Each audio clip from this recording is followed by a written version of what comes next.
Good evening and welcome to Side21 and tonight's episode of Celestial Frontiers. This is our special three-part series where we explore the Astral Sea and the dangers that can be lurking around the nearest asteroid. Having said that, let's go ahead and introduce our Celestial Explorers for tonight. Hi, I'm Aaron Hammontre, and I'm playing Gwush, the three-creen rogue. I'm Jason, and I'll be playing Lyria, your Astral Elf Cleric. I'm Hunter Douglas, and I'll be playing Borrik Gritcoil, the GIF Artificer. If you don't get a chance to catch us live on Twitch on Wednesdays, our premieres on YouTube are on Thursdays now. So if you can head over on Thursday to the YouTube, you'll see our premiere of the videos on that platform. Other than that, we are at Side21 TV on Instagram, TikTok, and Blue Sky. So be sure to catch up with us there. Follow us on social media. Let us know what you like. Let us know what you want to see more of. We also have a Discord server you can join, and we'd love to see you there as well. And I believe that concludes our announcements for tonight. So let's go ahead and jump into tonight's episode of Celestial Frontiers.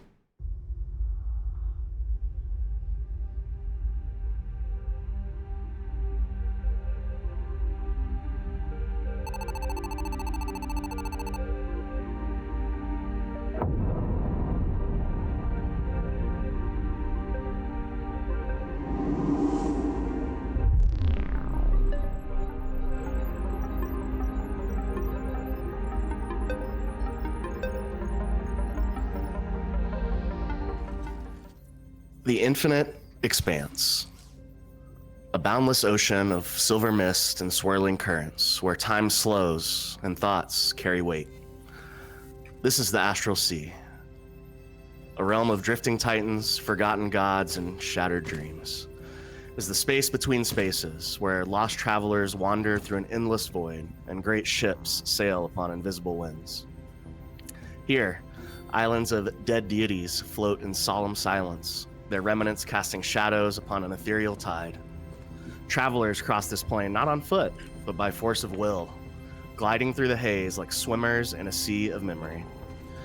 Magic hums in the very air, wild and untamed, bending reality to the thoughts of those who navigate these currents. And amid this ever-shifting dreamscape stands a beacon of civilization, a rock in the tide, the city at the heart of the void. The Rock of Brawl, bustling trade hub built upon the back of an asteroid, this floating metropolis defies the chaos around it. Here, merchants hawk exotic wares from 1,000 worlds, airships dock in grand harbors, and whispers of intrigue fill smoke-choked taverns. On the docks, adventurers barter for passage aboard spelljamming vessels, seeking fortune among the stars. In its upper districts, nobles scheme in palatial estates, their riches built on deals struck in the shadow of the void. Below, in twisting alleys and hidden corridors, rogues and revolutionaries plot their next move under the glow of crystalline lanterns. The Rock of Brawl is a place of danger and opportunity, where reputations are made, fortunes won and lost, and the echoes of distant realms converge into a symphony of chaos. And as the stars shift and the currents of the Astral Sea swirl anew, your story begins. We open in a small office. You can hear the hum and chatter of a printing machine going off in a back room. And we see a GIF. Cornelius, by name, the Brigadier, the current marshal of what is colloquially known as the CFTC, but that will stand for Celestial Frontiers Trading Company. Cornelius recently put out a missive in the local newspaper calling on heroes to assist in a shipping and receiving mission, to go forth with goods bound for the island, also on an asteroid of Dragon Rock, one of the other asteroids on a asteroid belt called the Tears of Saloon, the same asteroid belt that the Rock of Brawl is part of.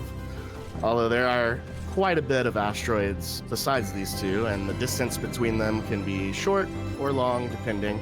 There's no exact rhyme or reason, but these asteroids nevertheless make up this chain.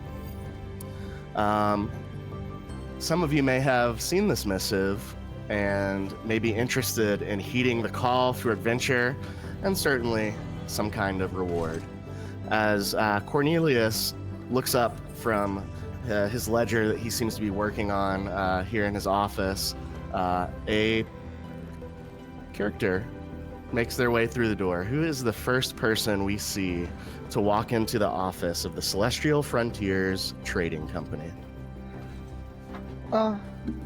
Sir, is this where I can... Is this yours? Is there pay here? I'm looking for work. Ah, yes, come in. Welcome to Celestial Frontiers Trading Company. Did you happen to see our ad in the Brawl beacon? Yes, yes, I saw your ad and it looks interesting, but I have a few questions about it. It seems like it's more of like a logistics thing, and my talents are with healing. Now, I've been on some deliveries before where things can go left, and certainly some injuries can occur. And I was just thinking maybe it protect your investments, your business, and whoever you're paying, and maybe you can pay me to keep your crew alive. Yes, a healer would be most expeditious. Can you please describe your character? Who do we see here making this inquiry of Cornelius? Lyria.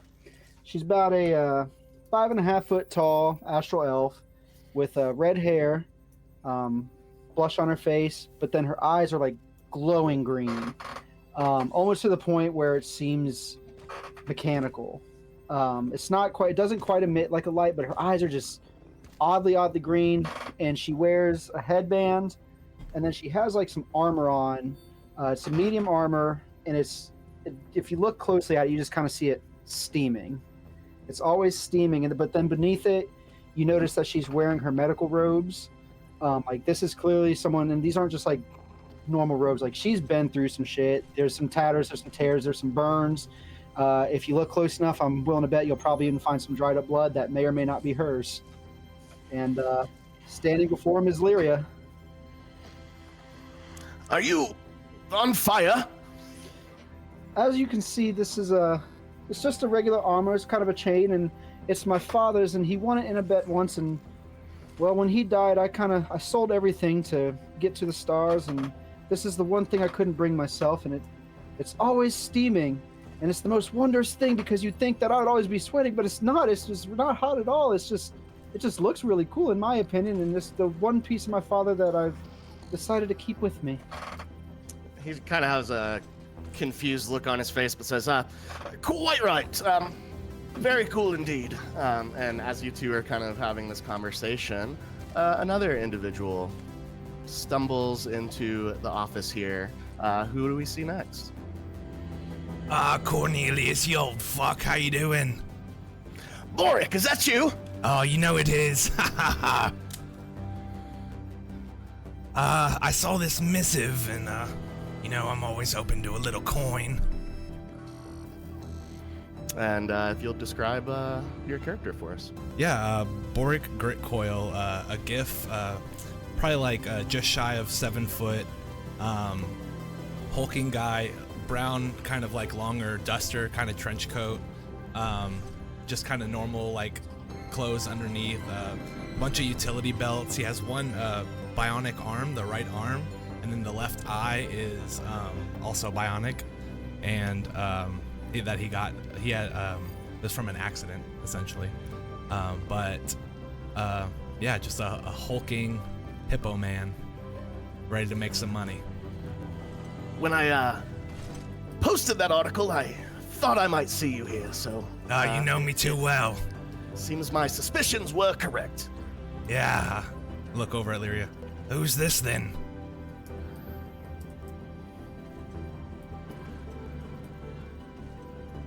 I'm Lyria.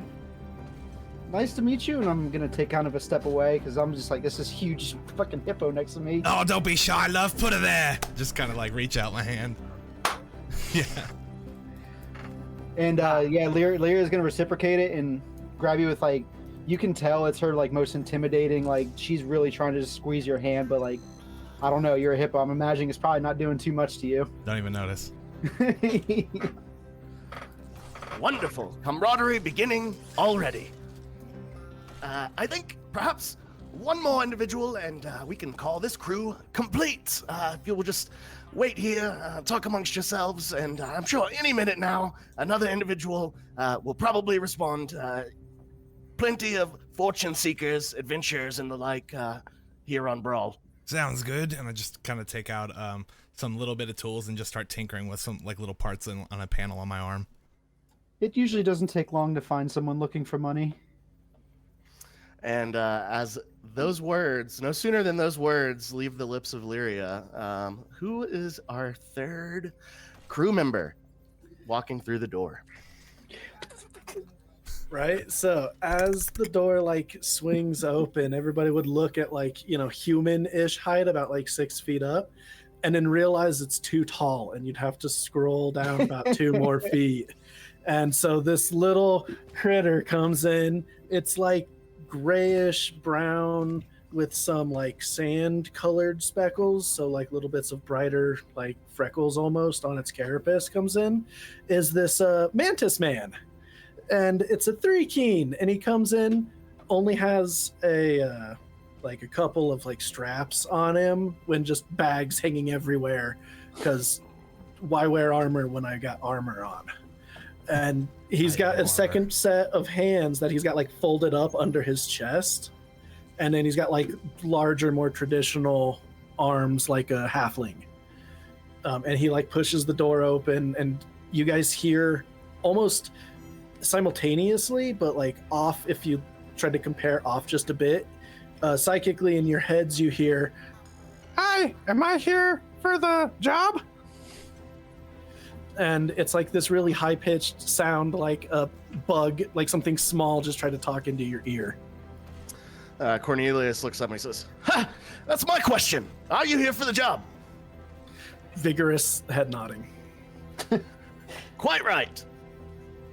Well, now that we have 3 of you, I'd like to extend my greetings, bold adventurers, and may the winds of fortune ever guide your path.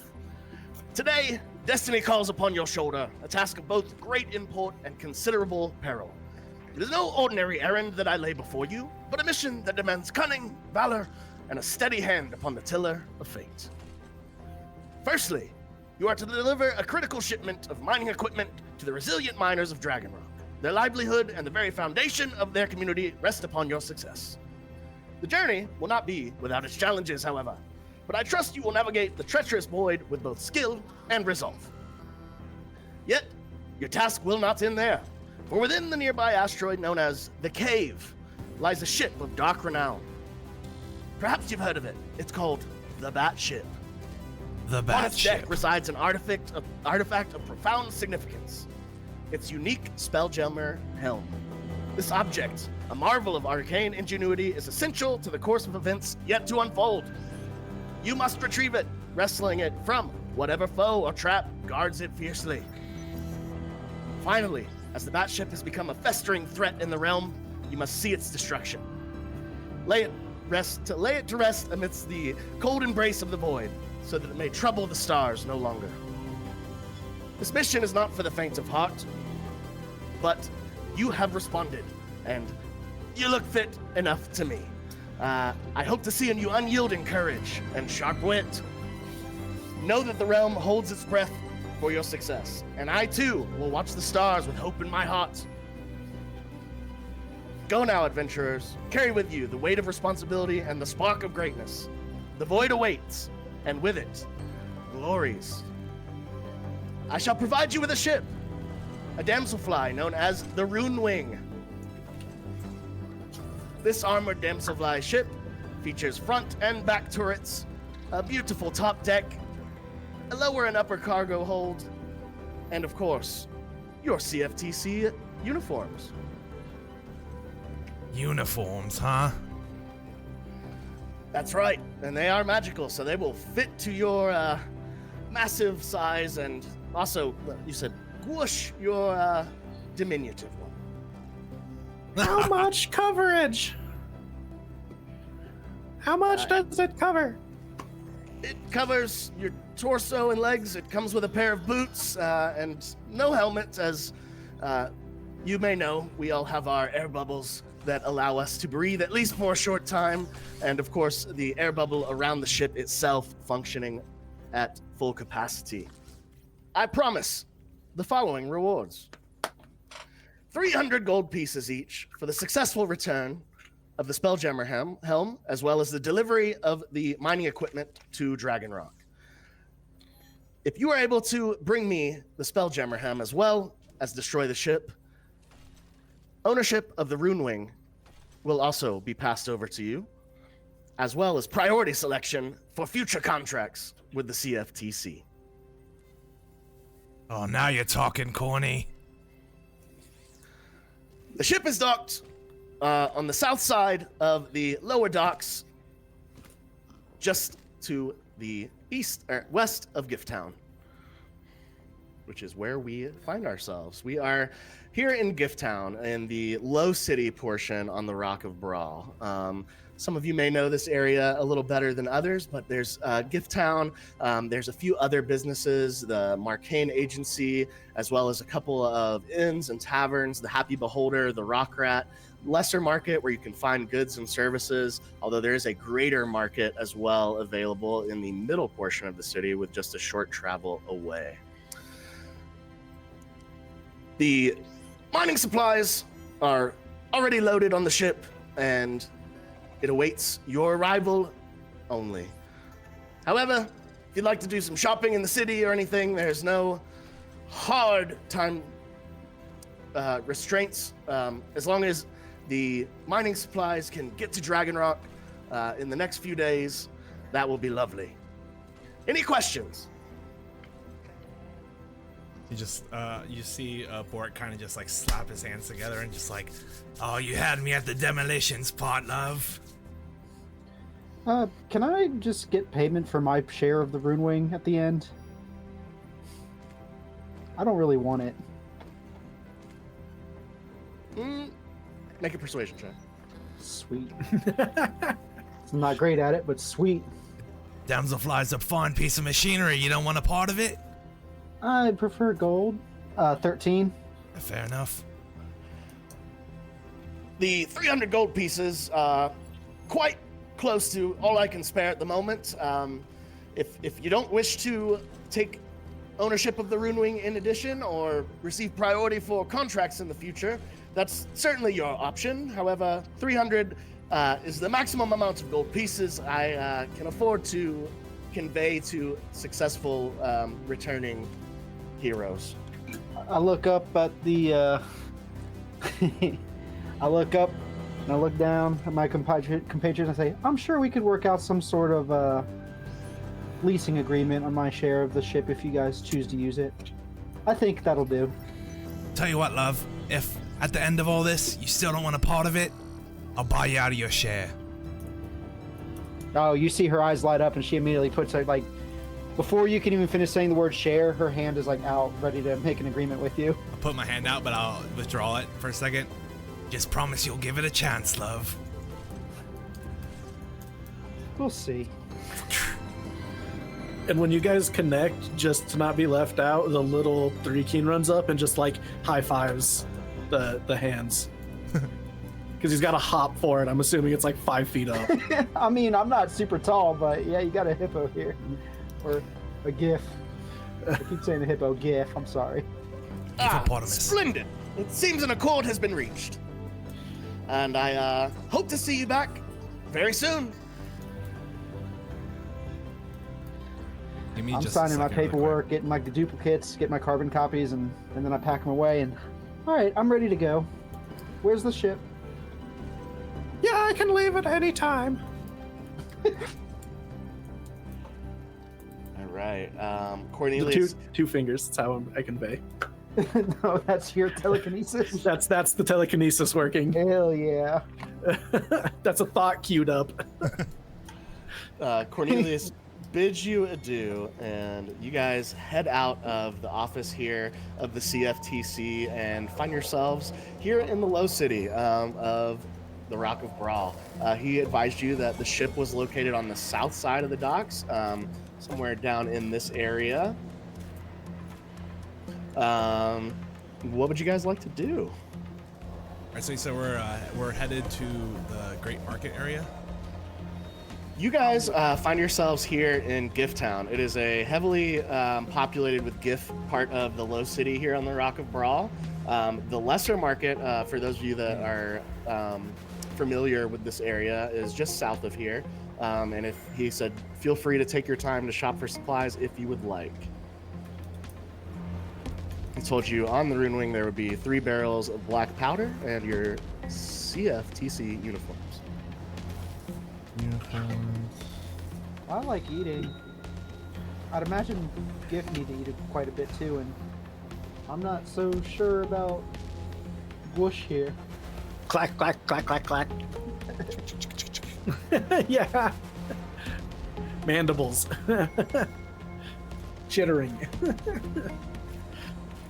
But I could go to the lesser market. I know that area somewhat decently. Been there a few times. Well, do you little ladies need anything? Excuse me. Ladies? I look at Gwush and I don't think that's a lady. Maybe. Respectfully, I can't really tell. Sex is very similar.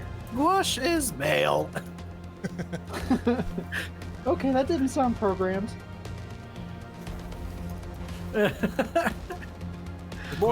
Quick look around, see if they have anything. Yeah, let's go see if there's anything interesting. I don't have much gold, so we'll see. We could always use healing items. Must stay alive on trip. Nice. I've seen some scary stuff in my life, but you're starting to creep up there, little one. I just, like, whatever color the ground is, my carapace kind of changes to look slightly more like that color. And you just see him, like, hunch over and get low, and his mandibles just clack once. All right. It's like, yeah, it's like, I blend well, look cool. That you do. That's blending into something. Just kind Let's of go. look around the market and see if Yeah. there's anything that kind of pops out as far as maybe some potions things or anything like that, I suppose. Yeah, as you guys make your way out of Gift Town, down the street, again, Lesser Market is just south. You see, Astral spelljammer ships flying overhead. You look out and see the Astral Sea above you. You can see the planet of Saloon just kind of on the horizon.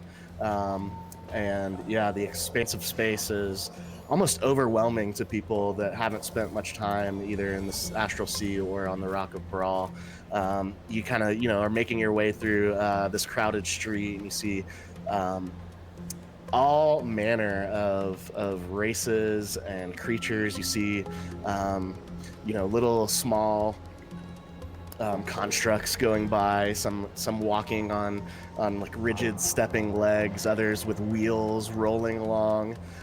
You see other GIF, especially as you first make your way out of the office. There are 3 Kreen. You see astral elves, but you also see humans and dwarves, all dressed though in a much different way than what you would typically see on like Faerun or someplace like that. Everybody's got armaments, and you see a lot of folks have what look like artifice pistols hanging beneath cloaks. You see people that have, whereas you may be used to seeing like swords with blades, you see people holding swords that are just look like the hilt only. And as you may know, some of you reside here on the Rock of Brawl, these are light swords. The physical blade not revealing itself until activated by the user. But nevertheless, you guys make your way through a mishmash of different buildings here in the Low City. This is the more rambunctious, hustle and bustle part of the city. Lots of commerce going on here. The docks just a stone's throw away. But you do make your way into the lower market, and you kind of see a break in the hard exterior of these brick and mortar buildings open up into more of a bazaar style market with the telltale signs of vendors. You can see an alchemist with they've got a large cauldron that's bubbling and smoking. You see another stall that's got a lot of those light sword hilts and laser pistols hung up on pegs behind the merchant there. What are we looking for exactly as we make our way, this trio makes their way into the lesser market here? I'd be looking out for things, since like I'm a little guy and I have to take care of myself since I've been abducted off my planet. I'd be looking for things to just like keep me alive. So like, you know, comes down to potions, but like herbs or like, you know, anything like that would be toward that. Sure. Yeah, and you guys, as you walked into this area, noticed the stall with the what looked like an alchemist that was in the process of brewing who knows what, but you can notice behind her that there are quite a few bottles, some with like red liquid, some have like a swirling silver liquid with like an eyeball floating in it. But yeah, they look like they are selling potions. If no, like just if I have to like split from the original like walking direction, I'd like nudge one of them real quick and just be like, over there, potions, and I'd just like zoom off and head that way. Well, let's see what they got. And how much time, start with Borrik, how much time have you spent here in the city of the Rock of, that is the Rock of Brawl? I'm mid-30s. I'd say probably like a good portion of my life. I'd say for the past like 10 to 12 years, I've been just working here, taking jobs, engineering, doing tinkering things, little projects for different people, flying on and off the rock and stuff like that. And how about you, Gwush? Probably be doing, honestly, more of like a contracted thievery, being like the only thing, like I have to use people's words as it is because that's how my culture is. So if what says goes and it follows through, that's exactly what I do, whether that be helping an old lady across the street or stealing the shirt off of somebody's back. And how long have you been here on the Rock of Brawl? Maybe only a year max, since he was like I would say notable, air quotes, but notable hunter on his home world and was abducted in a crash landing. Has had to quickly adjust to life, so it's a little more underhanded, which is why he looks the way he does all the time, which is like hunched over with his little like 2 extra arms curled up. And Lyria? Lyria does not live here at all. She's found herself here more than a few occasions. A lot of her like previous contracts just so happen to have ended, at this big hub. And I mean, she knows the Low City quite well, especially the closer you get to the dock. She knows where the bars are. She knows where to find a bed. She knows where to get some food and, some supplies. The Middle City, she's never really gone beyond like the first couple of blocks in there. She kind of gets here, gets fed, finds a new job, gets on a new ship and goes. Perfect. So Borrik, you especially, Gwush and Lyria maybe to a lesser degree, the Rock of Brawl is a interdimensional, inner world, Astral Sea hub of commerce. You can find melting pot, almost anything that you need, even within the lesser market. It is very well known, not to the degree of the great market. If you're looking for like really unique magical items or things that, especially of like greater value, not necessarily super present here in the lesser market, but nevertheless, you guys would know that you can find damn near anything on the Rock of Brawl. As you all approach this alchemist shop, you do see a younger-looking female astral elf standing behind the counter. She looks up at you as you approach and says, "Ah, hello. Can I interest you in anything from any alchemy supplies or potions today?" I think we're looking for some potions, love. I've got potions of all kinds. Anything from healing to resistance potions, invisibility, heroism, anything in particular? Need healing items. Healing's always good, but let's see. What do you think we might need for this this mission we're doing? What do the heroism potions do? It's some bonus stuff. Do you have a potion of power word kill? A potion of heroism grants a creature 10 temporary hit points and the effect of the bless spell for 1 hour. Dope. Okay. I have every variety of healing potion as well. It's truly whatever you're looking for. We are a quite well-stocked shop. Well, I'm pretty decent at healing other people, and I wouldn't be much use if I was dead myself, so I'll take a healing potion. How much are they? Are you looking for common, uncommon, rare, or legendary? How much is the rare? Let's start there. A rare healing potion is 2,500 gold pieces. Holy fuck. I have common for 50. Okay, I'll do that. I'll take 2 common. You've got it. And as you presumably slide her the 100 gold pieces, she sets 2 glass bottles with a red liquid on the counter in exchange.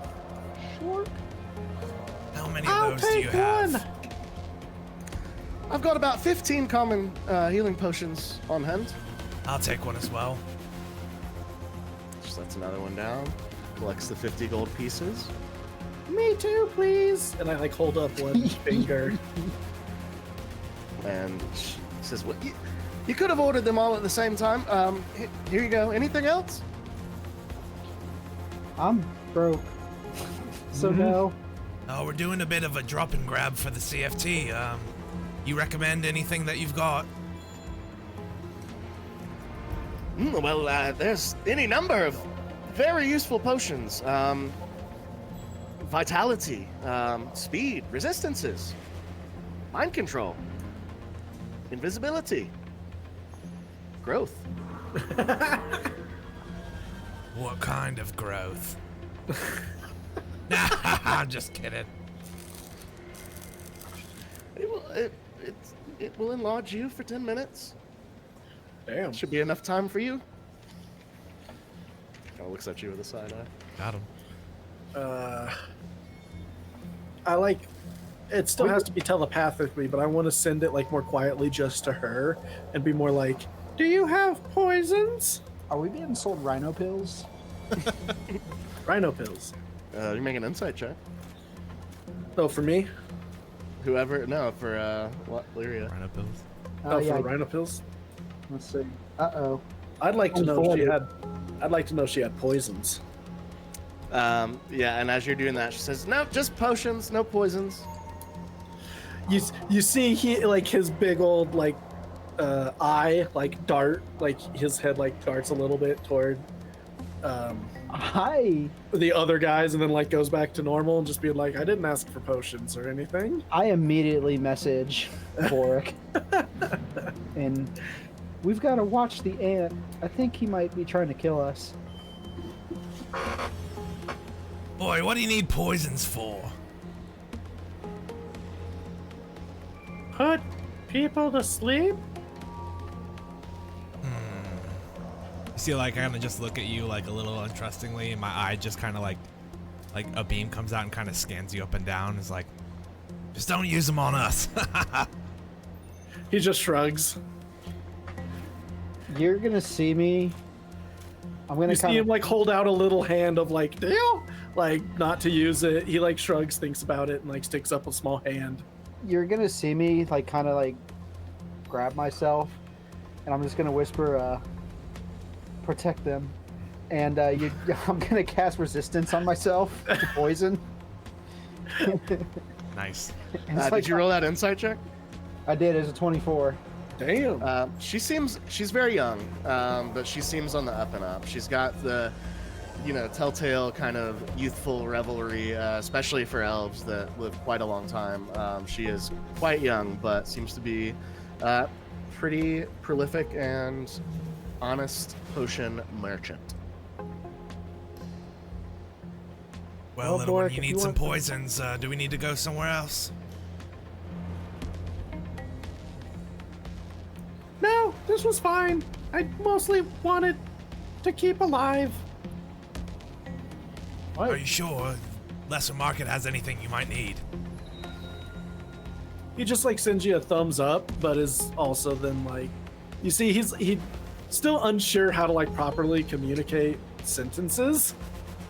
So he gives like a lot of non-verbal gestures, but then you also see him be like, "No, I mean, hunting prey more fun when awake, I guess."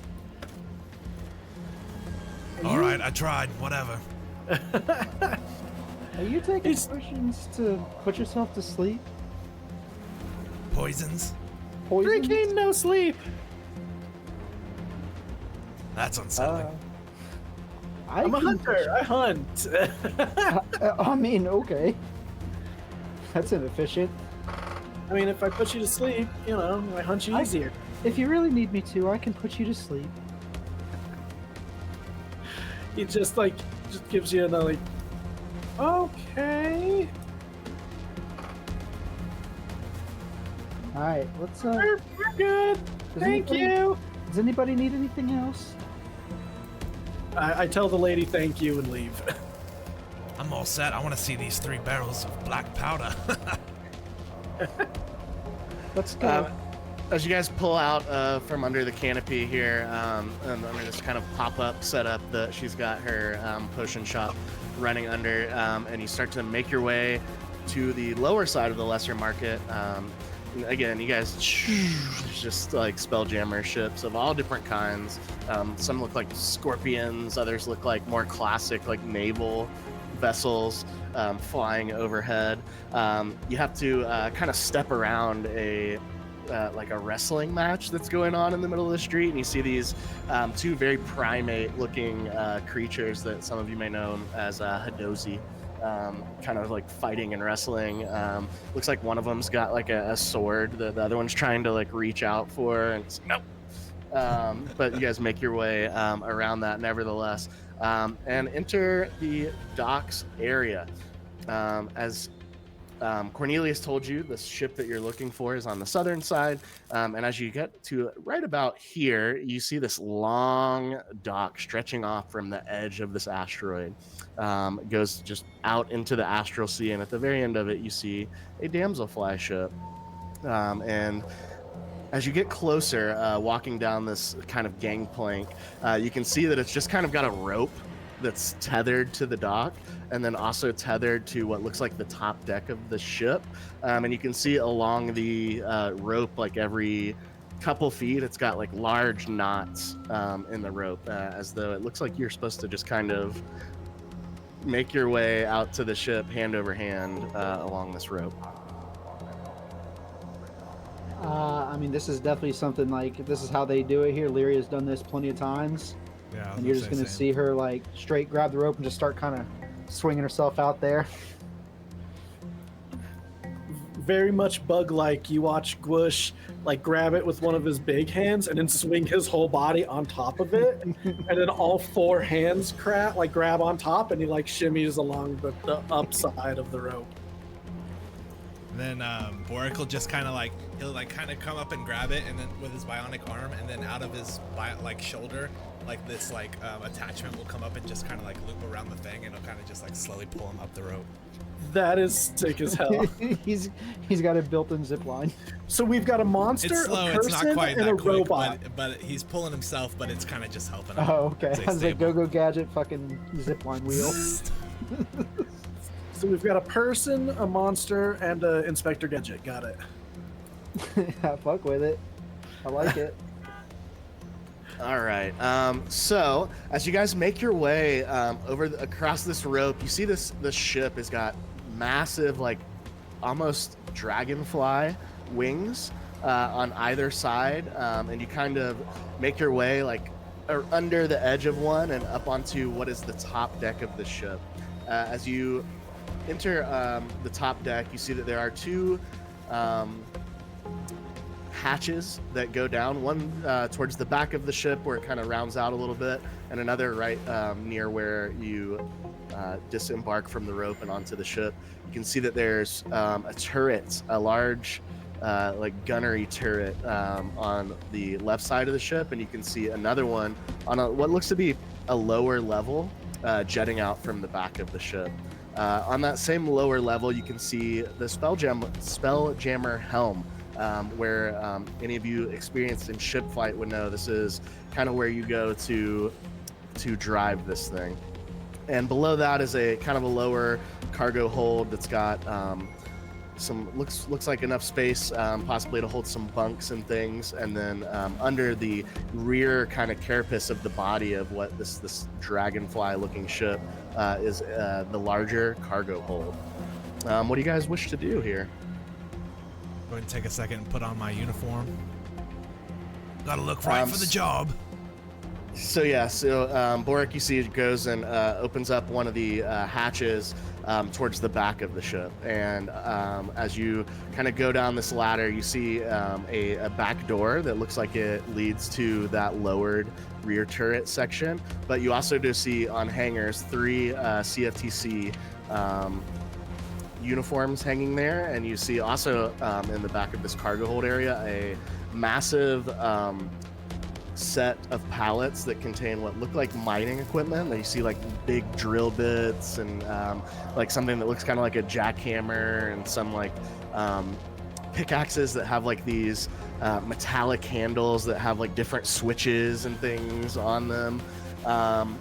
And you see 3 stout looking barrels, also metallic barrels, towards the back of this area as well, which you can assume are probably the black powder barrels. He'll like reach up to go grab his uniform and like kind of look over at the pallets and like, oh, hello there. Just kind of like start peering around and taking like a little mental inventory of like what we got and just like admiring it all. I'm gonna step in, and first thing I'm gonna do is like, I'm gonna do the same thing. I'm gonna take down my uniform, and you're gonna see me, like, it was underneath my cloak. You couldn't see it before, but I pull it out, and it's a staff, and at the top of it, you see it looks like a planet, like a green planet.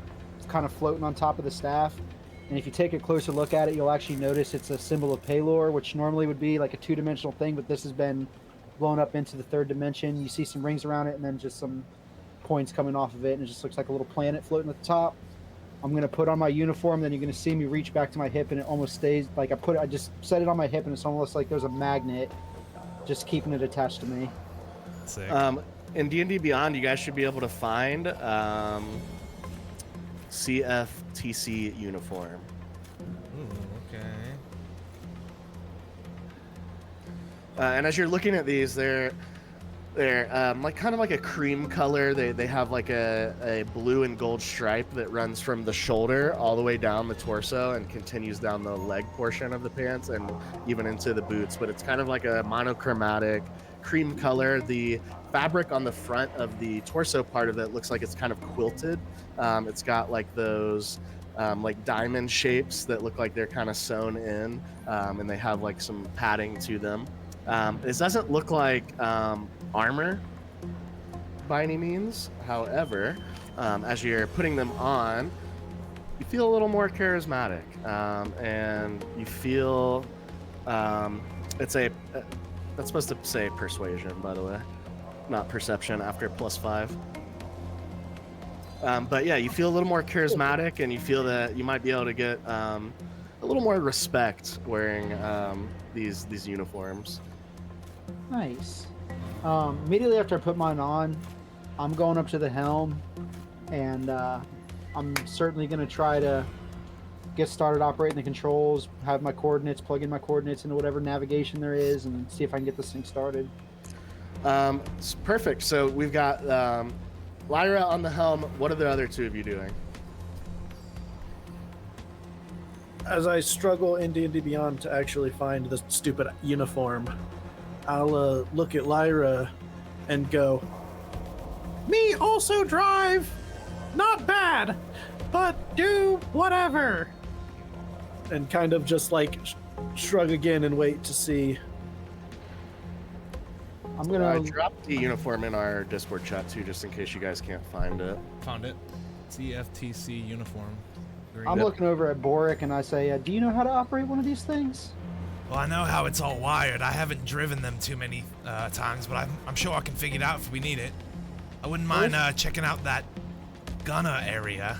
It just shows up as I don't understand why I don't see it. And I'm gonna look back down at Gwush, and well, buddy, I think it's me and you that are driving this, and I prefer not to be shooting any guns, but if I have to, I will. So, Borrik, you want to be on the turret that's on the top deck, or do you want to be on the turret that's in the back, like hanging off the back of the ship? Okay, so there's the one on the top and then one on the back side. Let me give you guys a little bit of a visual here.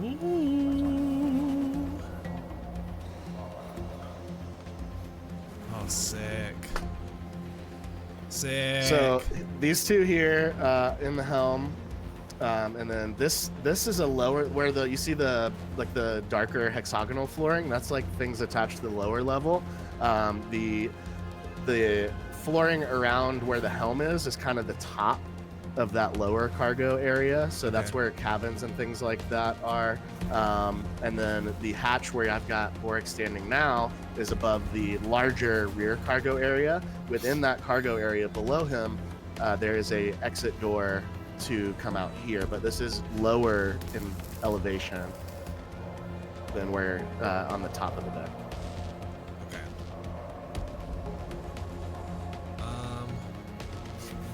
So this is obviously the lower back one. Where's the upper? Oh, right here. I see. It's got the one on the top deck actually kind of has like a little like square painted around like what would be like the station where you would be standing to operate it. Oh, okay. Well, the one in the back is a bit bigger. Gwush, Can how either are of you operate a weapon? How's your marksmanship? I just hold up my laser pistol, and you hear, "Pretty good shot."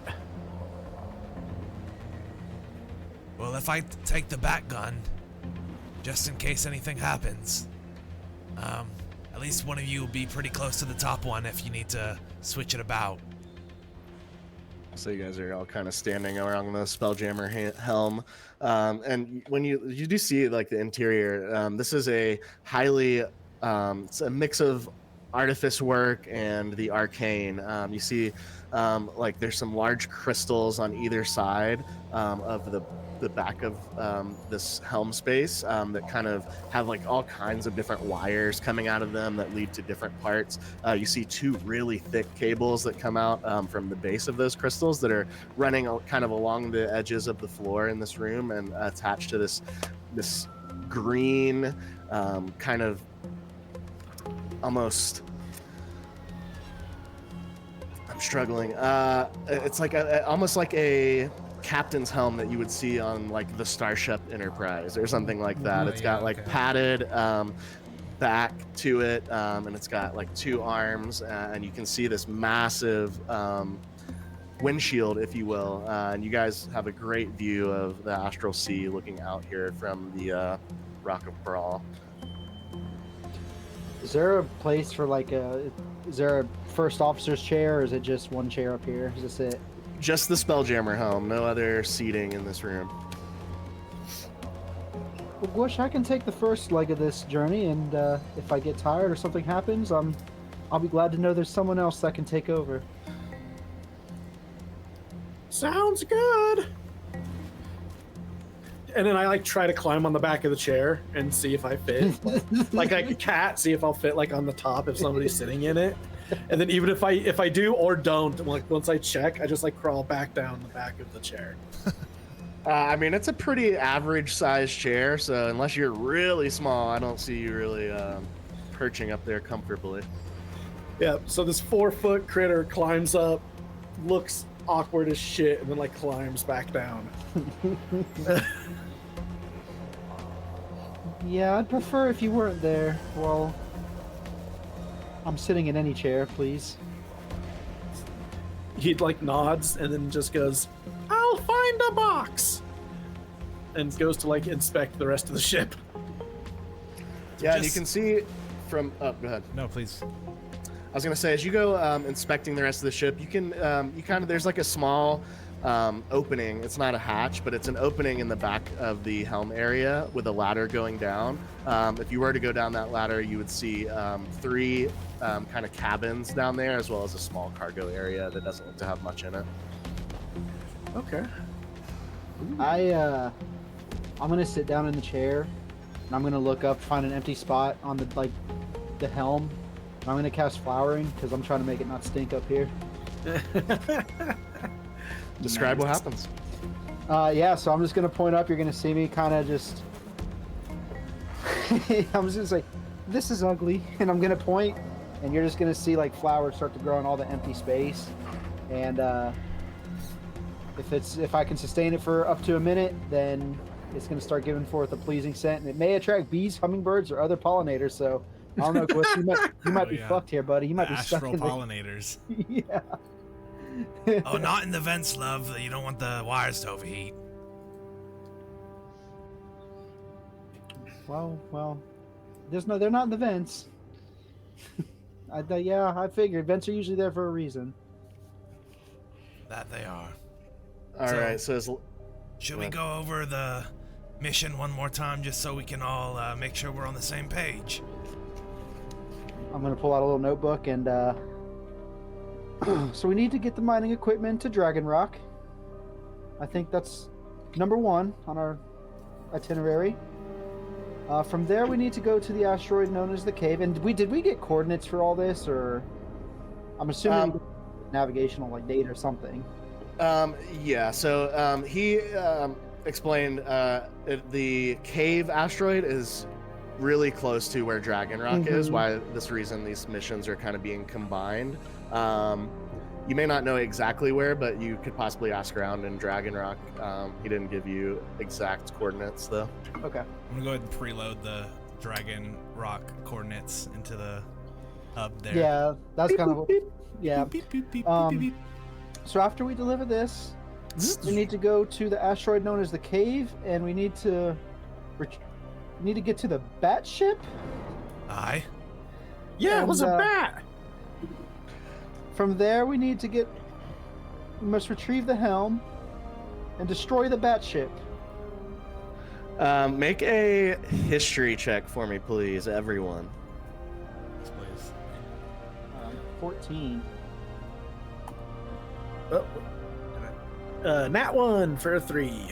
Sick, dude. Get it out of the way for now. A 6. Sick, dude. You guys have blew it up heard. and blow it up and I blacked out. You guys have heard like rumors of a hostile ship called the Batship that has kind of plagued the area around the Tears of Saloon. You've heard it's actually made, at least you, Lyria. I keep wanting to call you Lyra. At least you, Lyria, have heard like this is almost like a pirate space vessel that harasses both like convoys as well as like trade ships, and has claimed quite a few other spelljammer ships as well as lives in recent years. So, I'm gonna relay to them just, you know, I've never encountered the bad shit myself, but we must be careful. These are not people to be trifled with. Believe, with your enthusiasm on that rear gun and your ability to crawl on chairs, we may be able to take them down. It's not going to be easy, but I've yet to fail a job, and I don't intend on starting now. You must lead the shot when you kill things that ride bats. Mm-hmm. Okay. Killed many bats, have you? Lots of giant bats on Homeworld. Oh shit. Make good food. All right. Well, are you guys ready? I think so. Thumbs up. All right. Yeah. Just I'm check here. So are all three of you going to kind of hang out in the helm area for now? I'm gonna kind of hang near the back, like really close to where the gunner is, like so I can like pop a squat and like if I need to like sit down really quick, but just kind of like also like taking stock of all the things that we currently have, like the equipment, making sure it's all there, checking out that blaster or the black powder barrels. Since I'm a rogue and can sprint at like you double under the this. map. Since I can like sprint at double speed, I am like hanging out in the helm nearby. Okay. Alrighty. Lyria, go ahead. All right. I'm gonna undo like half of the buttons that Borrik flipped and switched and stuff.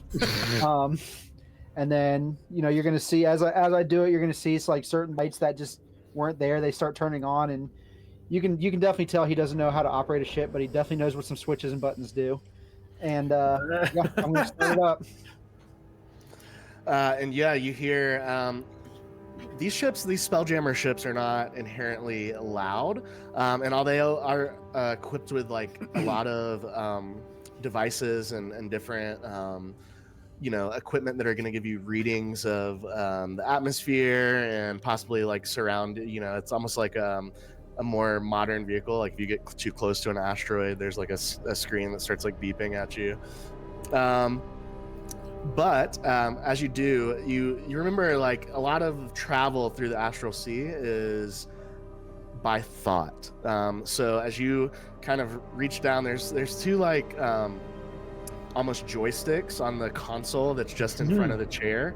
And as you grab those, you feel a mind connection be made here with Rune Wing. Sick.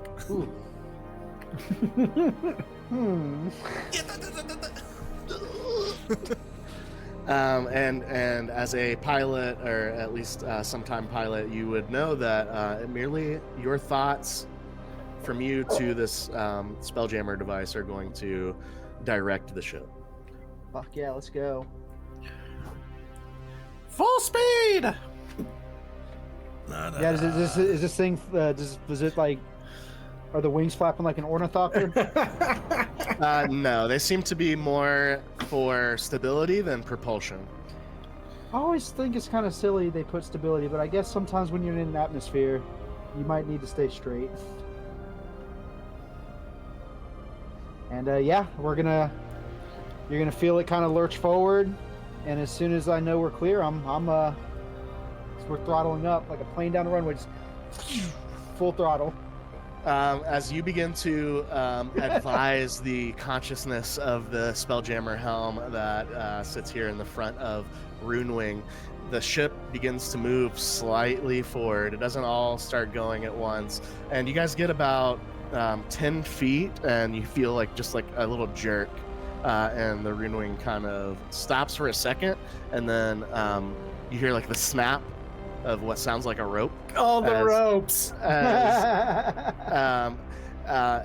And Borrik, you're in the back area, and you can kind of see that the rope did not break off from the ship, but it actually broke off from the dock, and you've got like a plank of wood like trailing behind you on this rope.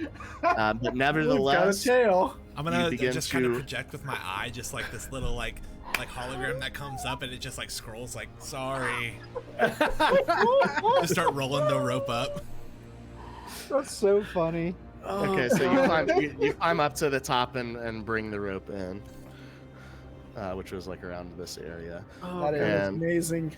Yeah, as you pull it in, you find like the piece of the dock at the end of it, kind of tie it up and put it neatly on the ground, and then move back down into the cargo hold. Whoops. I forgot we weren't just doctor roped on. I forgot that too. New world, Yep. new world. And as the rune wing, after a slight jerk and didn't really want to leave all of the Rock of Brawl behind, supposedly, you begin to make your way towards Dragon Rock. I get on the intercom and I immediately say to Borrik, "Did we get our ceremonial piece of dock?" Seems like it. I rolled it up, but might come out of our pay when we get back. Very clearly embarrassed, I look over at Gwush and say, "You may not know this, but you should always take a piece of dock with you before you go." I just like nod happily, and then like the small hands dig in one of the pouches and pull up this wood ship, and then just like scrolls it away back in one of the other pouches. Like, Aye, nothing worth doing was ever done quietly. And as you guys begin to, you kind of pull away, and of course, you don't really need coordinates out here. This is you, Lyria. God, I want to say Lyra so bad for some reason. You, Lyria, begin to envision Dragon Rock, and the ship seems to be taking care of the rest. As you guys slowly at first kind of fly up and away from the Rock of Brawl, the ship makes a kind of a hard turn towards the starboard side, and loops around and begins to head back towards what looks like the planet Saloon, but kind of staying in line with this asteroid belt that you can see stretching out into the distance past the planet. Looks like it curves around, miles and miles away here in the Astral Sea.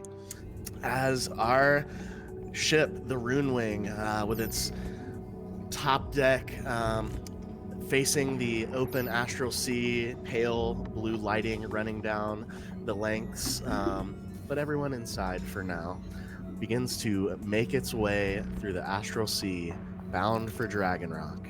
I need somebody to roll a d20, please. I'll do it. I would say pilot gets the first. Yeah, that roll. makes sense. Do it. Go, pilot, go! Right down the middle, a 10.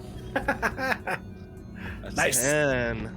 Uh-oh. As you guys Oh. are making your way, you've been in the Astral Sea now, the Rock of Brawl, just a little speck in the distance behind you, and things seem to be going pretty well. It's smooth sailing. However, after maybe 30 to 45 minutes has passed by, you're kind of sailing on towards the planet Saloon, down this line of asteroids. Hear a strange noise coming from outside of the ship.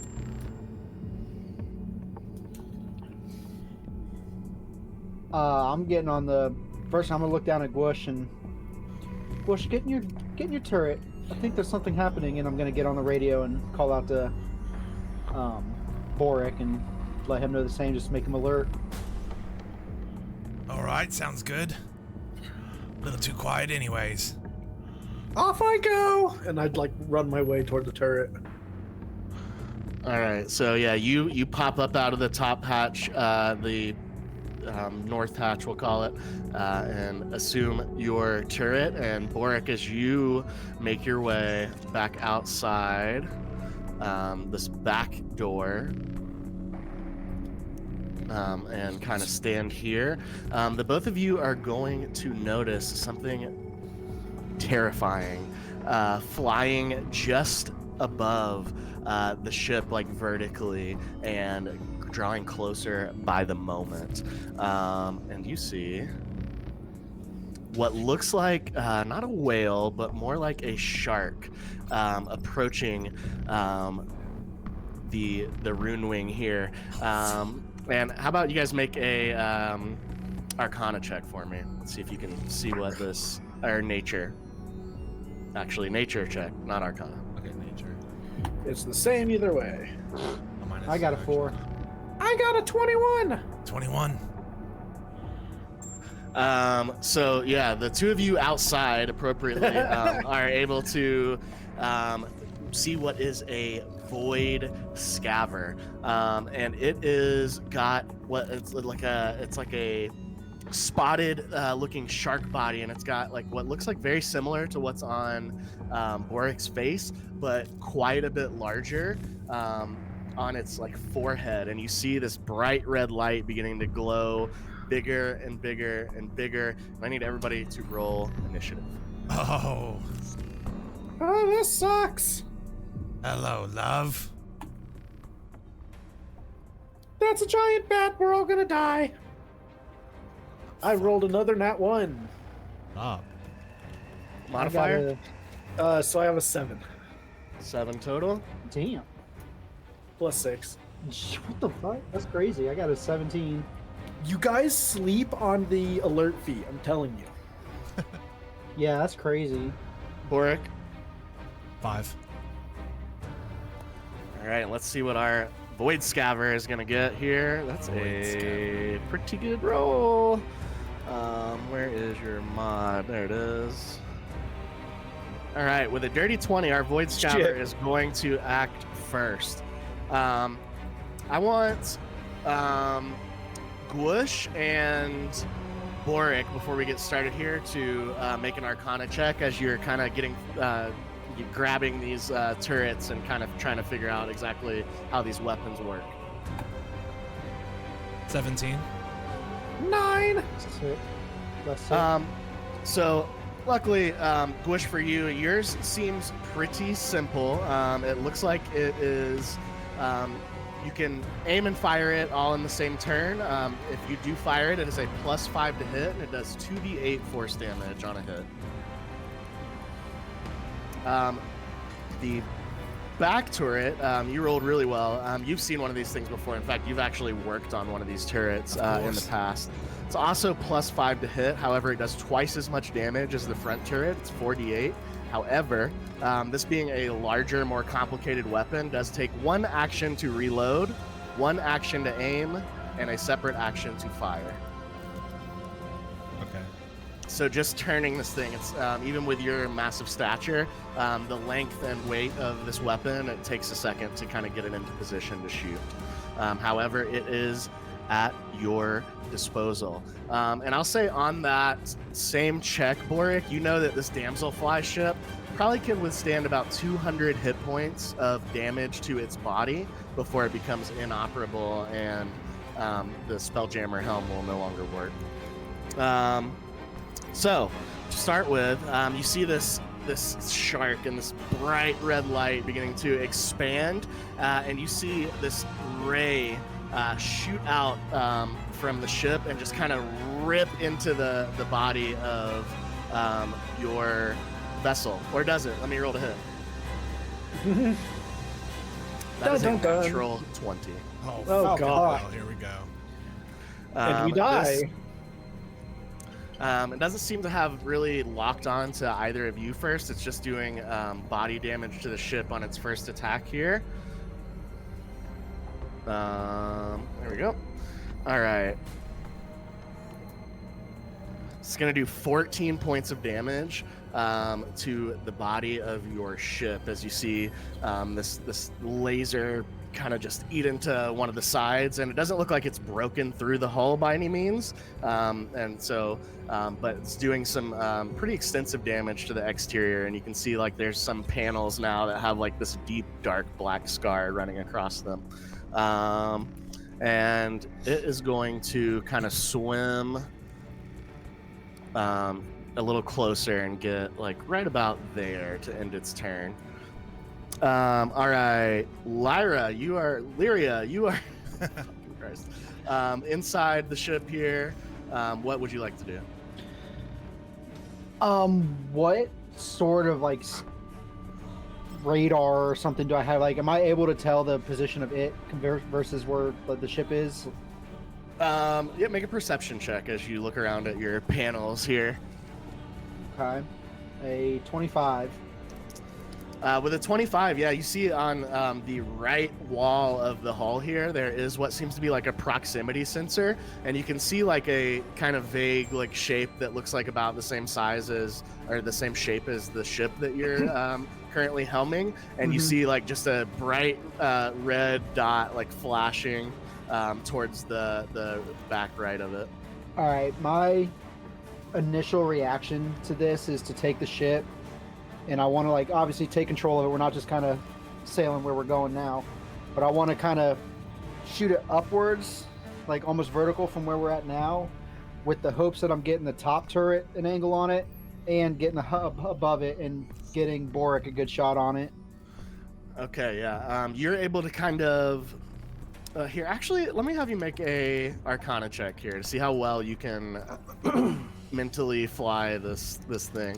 Oh no, that's an 8.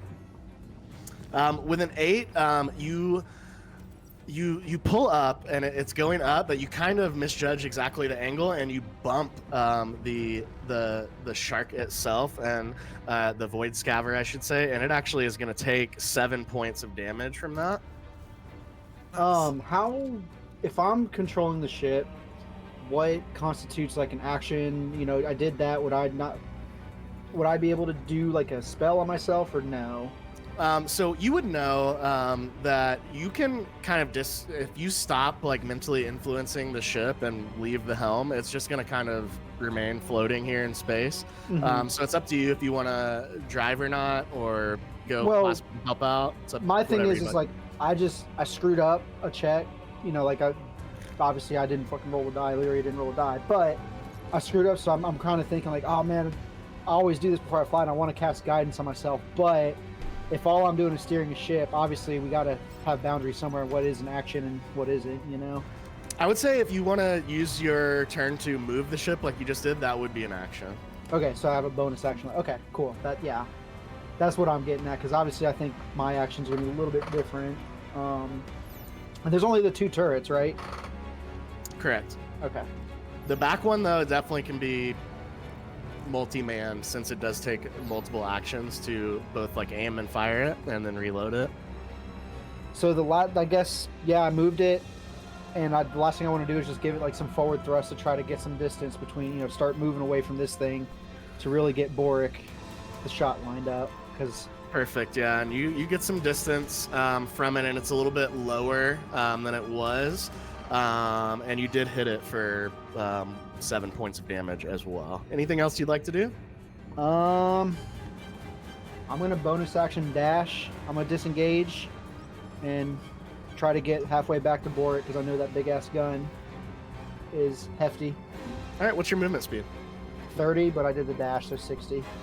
Okay, so 5, 10, 15, 20, 25, 30, 35, 40 to get to the hatch. The back cargo and the front area of the ship are not connected on the lower level, so you will have to run up to the top side. That'll take, we'll say, another 5 feet of movement, climbing, we'll call it 10. So you're at 50 and then 60. So you can get about to right here on your turn.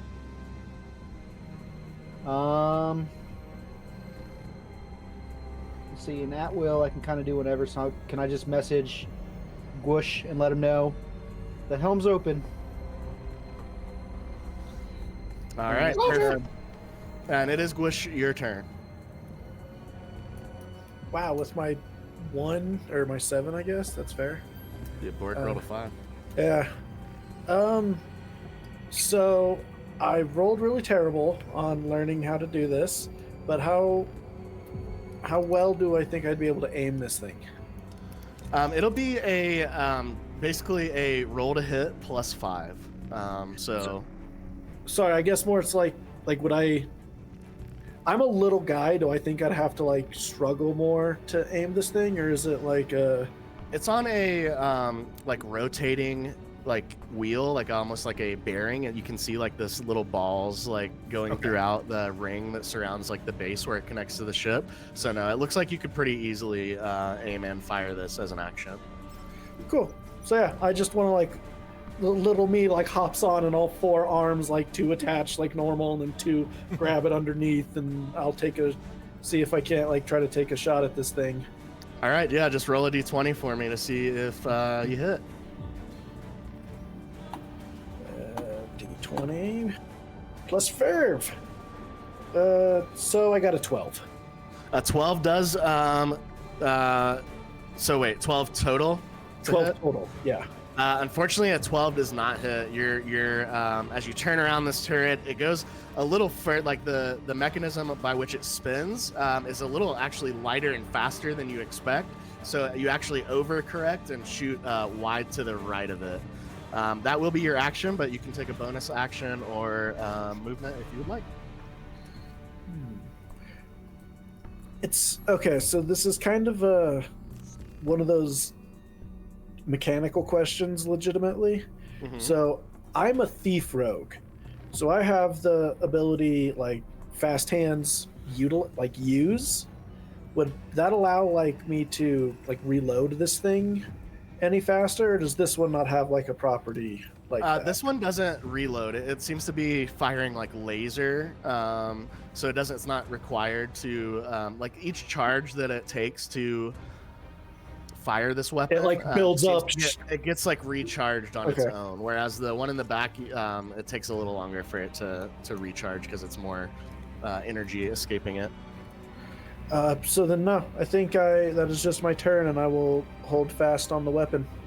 All right, Borrik, here you are. Guys, I missed! Back of the ship, you see the Void Scaver out here, and you've got your turret. I'm gonna take the gun just by the handles and just kind of come on, baby! And just kind of like Hell yeah. take aim. Just take my action to take aim. Okay, perfect. And unfortunately, the map is not, it's static. So, but we know that you are aiming straight for this person. Cool. All right. The Scaver is going to see activity on the rear and top deck now, and it's going to begin to move. It doesn't have a ton of movement on its turn, though, so it's going to go about this far. And since it cannot reach any of you, it's going to try and take another bite on that same side of the ship, and you see this massive gaping maw open. It's just got like rows and rows and rows of teeth that look like they recede all the way back into and down its throat. And you see it take a bite and like trying to pull some of these panels off. That is a 2, unfortunately. So as it tries to bite the ship, it looks like the little bit of forward momentum that it still has before you disengage from the helm takes it just a little out of its range as it makes this large bite towards the ship, and it misses, and you hear it kind of in frustration. Lyria. I'm gonna continue my dash towards getting a Borrik, whatever hatch I got to go through. So you can do 5, 10, 15, 20, 25, 30, 35, 40 into the hatch. I would say climbing down, you just kind of slide down. I won't do any movement restrictions for that. So 40, 40, 45, 50, 55, 60 puts you just outside onto the deck. So I'm not in a position where I can do anything meaningful with the gun to help them aim it or anything? You're just out of range to like smack the fire button. Okay. I'm gonna pull out my staff. I'm just gonna grab it, and as I hold it upright, you're gonna see it extend. It's like a full staff, and I'm just gonna say, "God, we need help!" And I'm gonna slam it down on the ground, and I'm gonna cast Bless on myself and Borrik. Okay. So we have a D4 to our attack rolls or saves Nice. for the next minute, and that's my turn. Attack and do I save. have a thing for bless. Let's go. W cleric.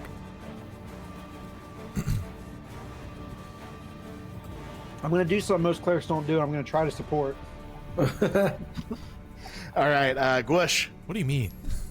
What is that? Okay, so I want to so I have another one of those. If I steady aim to give myself advantage, would that count for this weapon still, or is that only like a personal firearm? It doesn't. You're not like holding it in your hand, so like you being steady, isn't gonna like affect it in the same way. Okay, so then I still want to use my action and try to shoot it. Okay, with the turret. Yep. Okay, perfect. So roll that d20 for me as you spin around to see if you can get the correct angle on it this time. All right, I rolled a 16 plus 5 for a 21. 21 hits, baby. Boy. So that's 2d8 of force damage. Nice. And I did 8 damage. 8 damage. All right. A 1 and a That's 7. That's right. Hey. All That's adds up. about average for 2d8. I think it's actually exactly average. You guys see as you're floating through space, you see Gwush, the 3-creen bug-like short creature, spin this turret around one more time. Choo!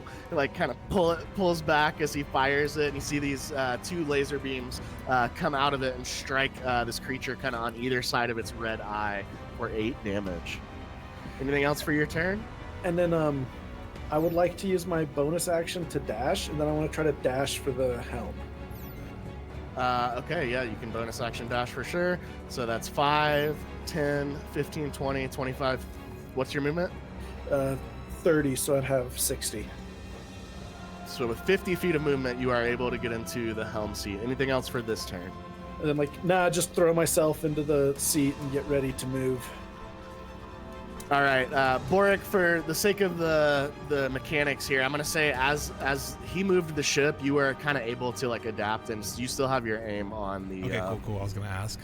All right, well, hold on to something, and then I'm just gonna hit that fire button and just just hold on tight. All right, roll a d20. This is +5 to hit. And plus a d4. D20. Oh no. Plus Oh my 5, gosh. I know, that was so ass. Plus a d4. This is 7. So 10 to hit. 10 does not hit, unfortunately. You guys watch. This one fires a little differently. While the last one is kind of just like shoots laser beams, this one, as you press down on the triggers on either side of like the little manifold that has the controls on it, you see and you hear and it only takes about 6 seconds for this to happen, but you see and hear the front of the cannon just start to. It's like got this charging going, and it shoots out, and it just like this. Instead of like laser beams, this is more like it looks like almost like a cannonball of like force laser energy, and unfortunately you do miss, so you see it sail over and behind the void scaver here.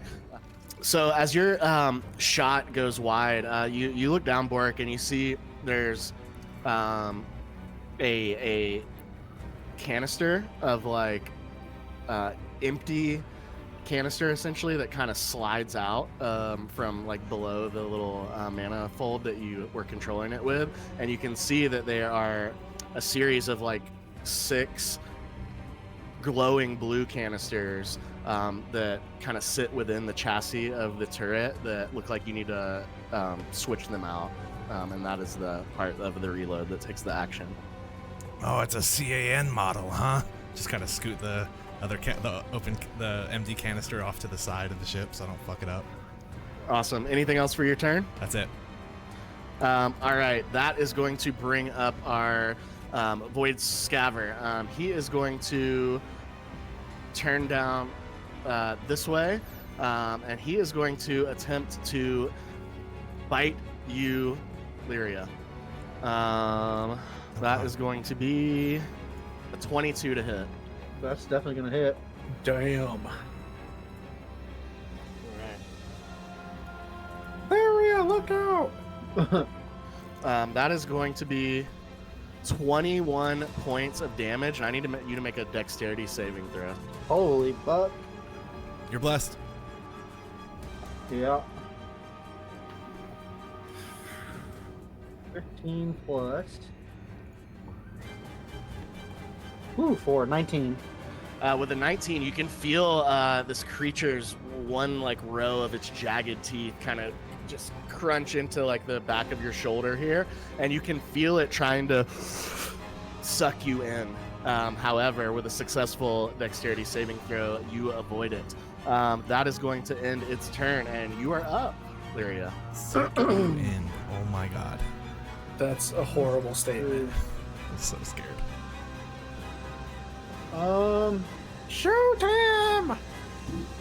I am going to cast Command at this creature, Okay. and that's a Wisdom 14 save. Okay. Sick. And I don't like the smile, but I'm still going to say what I'm trying to get it to is I'm going to try to. You're going to see me kind of point my staff at it, and I'm just going to shout halt. And what does it do? I rolled a 13, and its modifier is +1. So 14 saves, unfortunately. It just kind of opens its mouth and... Okay, and then can I do anything with the canisters as a bonus? was that action? your action to cast command? That was, but what I'm trying to do is maybe like prepare a canister somewhat or get it closer to Borrik so that way maybe it doesn't take a full action on his turn to reload it. Okay, yeah, I will say as a bonus action, you can kind of pull one of the canisters out and just be like reaching out and handing it to him. And I'll say that'll allow you to do it as a bonus action Sick. to reload. Okay. Anything else for you, Lyria? Nope, I'm grabbing, like, I noticed the urgency of the situation and what's going on, and I immediately like click into like, okay, and I grab one and start handing it to Borrik. All right, Gwush, you are your small form sitting in this slightly larger than appropriate size for you spelljammer helm.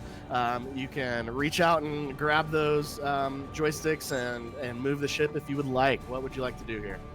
Yep, it like internally he's just screaming and he's just like, "We are leaving!" And he's trying to like grab the controls to dip. He Okay, wants so to be you're just gone. Mentally full speeding ahead. Yep, he wants to be not here right now. Okay, and we'll say for the 6 seconds that's happening, you do get some distance here, and we'll say this guy is just right out here on the edge now. And the ship begins to propel ahead. Anything else for you? That would be your action to start the motion, but if you want to do bonus action or movement, you can. You have to be connected to it to be like consistently moving it. Yeah. You No, can't I just want set it to go.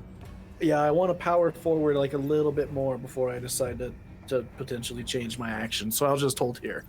Okay. Guys, Borrik. I'm leaving. After firing this cannon and missing, you see Lyria come up and try and assist you. You see her cast a command. You see the Void Scaver kind of ignore it and bare its teeth. But as you look back over, you do see her reaching out with the canister.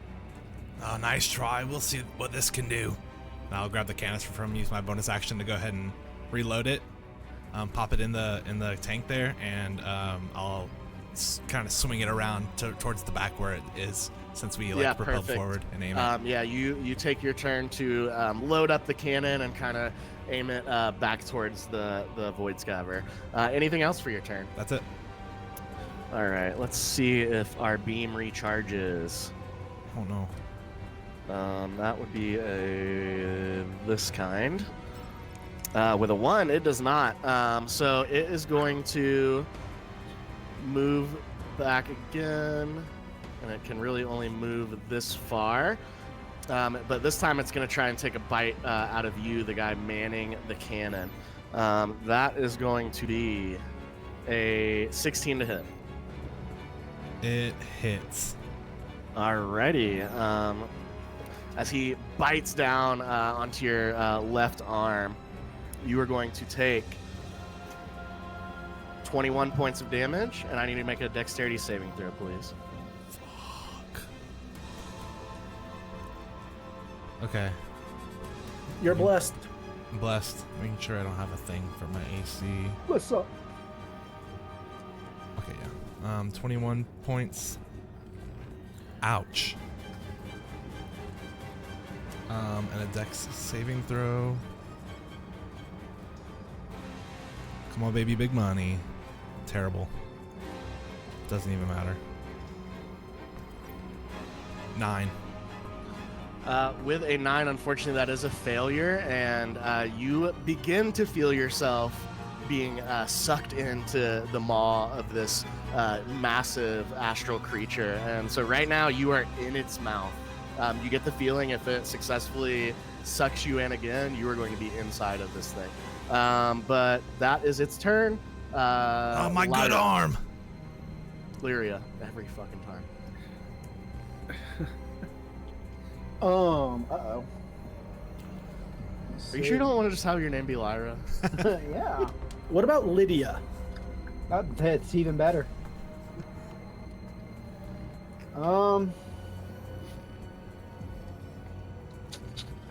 Shit. I kind of...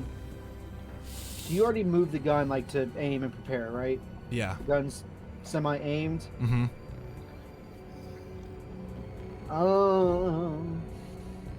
Shit. I see Borrik in the mouth of this thing, and I want to... Oh, that's what it was. Free action shit my pants. Yeah, I'm shitting my pants. I want to just try to cast command. I want to again, the same thing. But this time, instead of halt, I'm going to yell drop. And I'm trying to get him to drop Borrik. Spit him out. That's a 14 wisdom, yes? Yep. If I had a box of doom. That is a 13. Yes. On God. Let's go. 12 plus 1. Yeah, I was going to say it's another fucking fail. Oh, no, No, that is a that fail? is a success. Oh, I thought you said +1. No, Oh. he fails. 12 plus 1 is 13, does not make Yes, the DC dude. of 14. And you see its mouth where it was starting to kind of like slowly like put pressure to keep hold you there. It opens wide, and Borrik, you fall back down onto the deck. Now, here's my question So here you're is, like right here now. is the target drops whatever it's holding and then ends its turn. So does that mean on its next turn is when it has to drop it? Well, that's a great question. Drops whatever it's holding and ends its turn. It's not its turn, so I don't think that necessarily applies. Maybe if you were doing it as like a reaction or something like that. But see, that's my question, because this isn't a reaction. It's just a straight up, like, I can't catch. So I mean, it's up to your interpretation, of course. That's why, you know, because I can see it going either way. Let me look. It says I command, see what yes? you mean. Yeah, command. Yeah, I command you to drop it, and then it has to be his turn to drop it. Oh, okay. So Yeah. you actually stay in the mouth for now, but it will. The way that this works is it doesn't do that until its turn. Mm-hmm. Okay. So I'm So basically there- making it take up its next turn too by dropping you. correct. Yeah, very strong. Sure. Perfect. Anything else for you? That was my action. Gun's aimed. I can't shoot it. That it's an action to shoot the gun, right? It is, yes. I'm just gonna go ahead and grab another canister because I know this gun's gonna get shot eventually, and I'm just gonna hold on to it. Okay, perfect. Yeah, you reach down with your bonus action and grab one of the canisters out. Anything else for you? That's gonna be it. Gwush. We are leaving? I'm gonna keep... Unless somebody tells me otherwise, I'm going to continue to leave. Okay, so Because what I don't... happens- I was like, yeah, I don't know if he's eaten or not, so... That's very true. So yeah, you Oh, get no. another several feet Oh away. no! Oh no! Nobody told me! What else for you?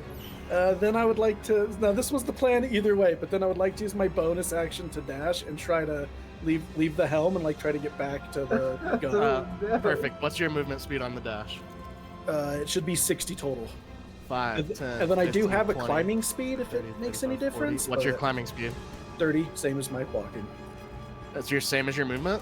Yeah, it's like I checked that I have one, Okay. and it's the same speed as my movement speed. So yeah, you're able to get into position with your dash on the turret. And then that'll just be, I look back and like, Lyria just hears this like, I'm sorry, as I realize there's a person missing as I get up here and look around.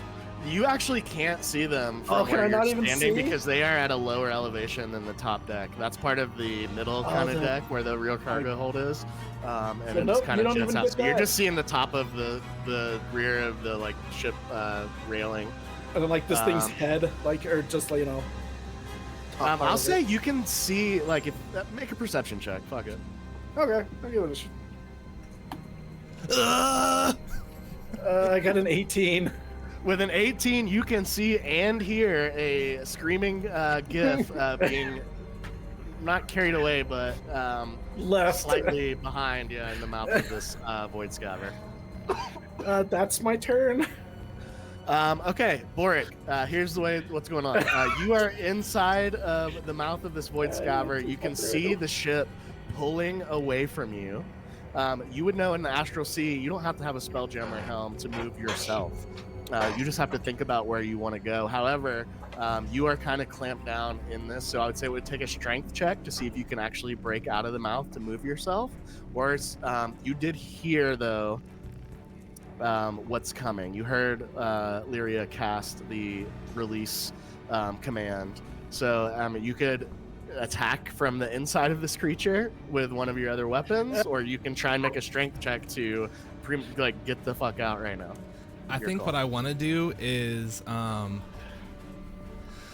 like to, let's see, do I have a bonus action? I don't really. I'd like to hold my action. Do what? Okay. I said the road to hell is paved with good intention. I'm sorry, Borrik.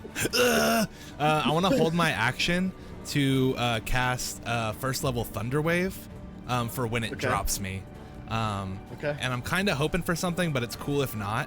It does a certain amount on a con save from it, but then it would also push it 10 feet away from me, and I'm trying to see if I can maybe push myself instead 10 feet away from it.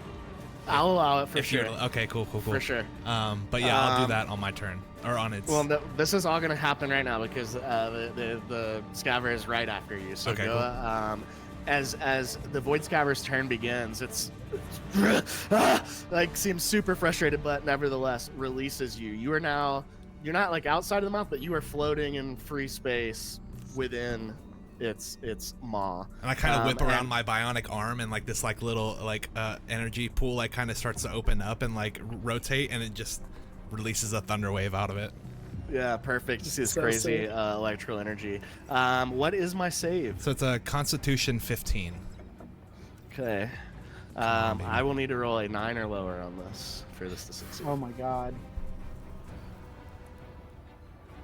And that is a 6. Yes, dude. Yes! Sick. Go, baby. Even if I read it upside down, you're still succeeding. Hell yeah. Okay, so I shoot 10 feet back away from it. And we'll say that you get here because you're 10 feet from it now. Okay. And then that's 2d8 thunder. As Oh, you are sick. floating in space. Oh shit. Just 3 three thunder launch. damage. 3. Yeah. Okay. Oh, Lord. And you see like the thunder damage like kind of like crackles around the like only artificial part of this thing that you can see, which is its laser beam eye. What else for you? That's it. That was my held action. Oh, that's right. And his turn is over. So Lyria, you're up. This is the coolest fight ever. It's actually dope as hell. I want to Just kinda take the float. gun. I'm gonna kind of be doing like 2 actions ish with this, but not really. But I want to take the gun, and now that we've moved a little bit, I kind of want to swing it to where Borrik can grab the barrel. But I'm doing it simultaneously while like aiming at it, since he's like right there. I'm right in front of it. So yeah, I'm trying to swing the gun, give Borrik something to grab onto, and aim it at the same time. Okay. So yeah, aiming is going to be your action, but yeah, you're able to, and because of the positioning on this line, Borrik, as you're floating there, you feel the barrel of this laser weapon, and here in the cold of astral space, it's already cooled down enough, so I don't think you're going to take any heat damage from it. But you feel it kind of catch you, and you're able to like kind of wrap your hands around it as it is now aimed at the creature here. This is crazy. This is the crazy. coolest shit ever. What else for you, Lyria? I'm just gonna yell at Borrik. Hurry! As you see this barrel slide into him, you can also see that the Void Scabber kind of regains its mental scruples and is looking very upset as its maw opens wide again. It looks like it might be even trying to go for another bite towards the barrel of this gun now. Because I don't know. Gwush. Yeah, I've heard. I'm just gonna take a shot at the thing if I can from this distance. I will say this is in partial cover because of where he is floating and where the barrel of the gun now is at. So you will roll with a disadvantage to shoot this turret because it's so far away and there's shit in between you. I'll shoot anyway. Nah. So 2 20s with a +5. So I literally rolled a 19 and a 20. My man, you didn't get the crit, but the 19 will hit. That was 2d8 force damage. Sick. 11 damage. 11, nice. So that is where he's at now. Anything else for you, Gwush? I'm gonna do the exact same little maneuver again, and I'm gonna bonus action dash and go back to the helm. All right, and we've already determined you can make it the entire distance on your bonus action dash. This is the most interesting use of cunning action I think I've ever seen. Anything else for you, Gwush? Nope, that'll be it. Just back in the helm chair.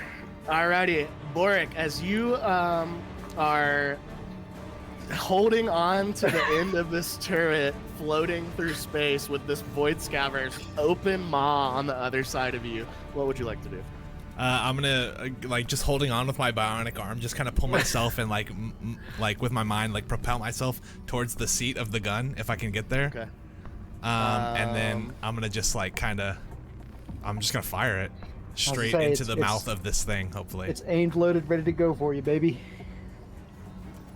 What is your intelligence score, Borrik? 18. Okay, so you can plus you can 4, move nice. yourself 5 feet of movement for every. So you have So it's a plus 45 feet of movement to fly through the space on your turn. Oh, nice. Hell Quick yeah. math. Wait, so what? How yeah. do you calculate? Actually, that? you're like grabbing the thing. So I would say you can just use your normal movement speed. You're not exactly floating right now. Okay, well that's good to know though. Yeah. Okay, It is yeah, so 5 feet per round for every point of your intelligence score. So a creature with an intelligence score of 10, for instance, could move 50 feet per. So you can actually, that's even more than that. You can move like, what's 18 times 5? oh shit. That's So how far much. you can move. Damn, you can move like 140 feet or some shit. As you can mentally propel yourself through space at that speed. 90 feet. That's crazy. Good to know. That's Good to know. wild. That's what I was about to say originally, and I was like, that can't be right. Must be half of that. That's where 45 came from. So yeah, where would you like to be? Yeah, just into the seat, and I'm just gonna kind of like swing myself around and just fire straight into this thing's maw.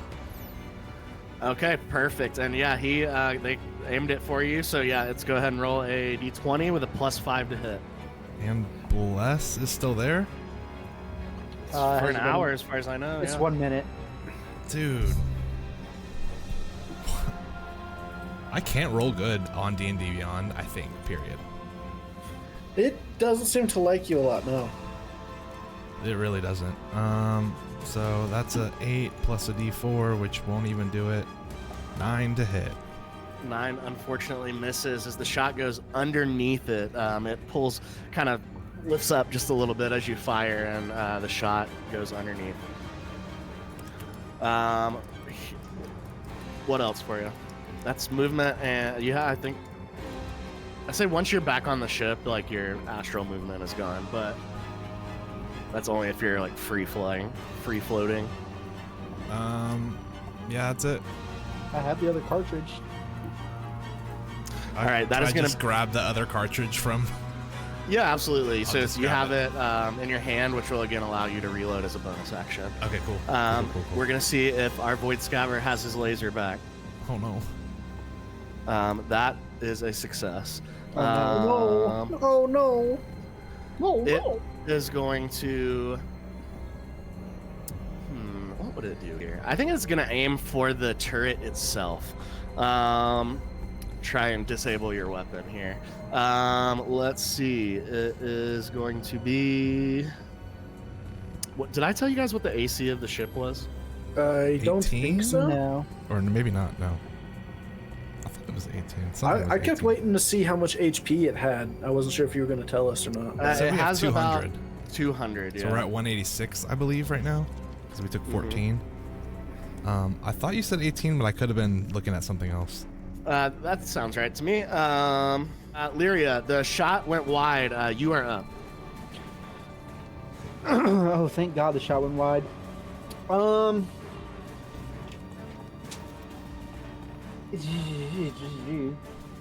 gonna grab a canister while I'm here, as I've kind of established my role as far as reloading goes. Gotcha. So Love it. that'll be a bonus action. I am going to see. What do I want to do? 'Cause I'm gonna cast Prayer of Healing on all of us two both back here, because we both taken a bit. But I'm gonna do it. I'm gonna burn a 3rd level here for it, and we're both going to get. He's clericking. Jesus fucking Christ! 3d8s, and we're only getting 8 points of health back. We'll take it. Hey, every little bit 6 helps. Yeah, I mean, 8's better than where we were, huh? All right. And describe to us. How do you pray to your deity in this moment?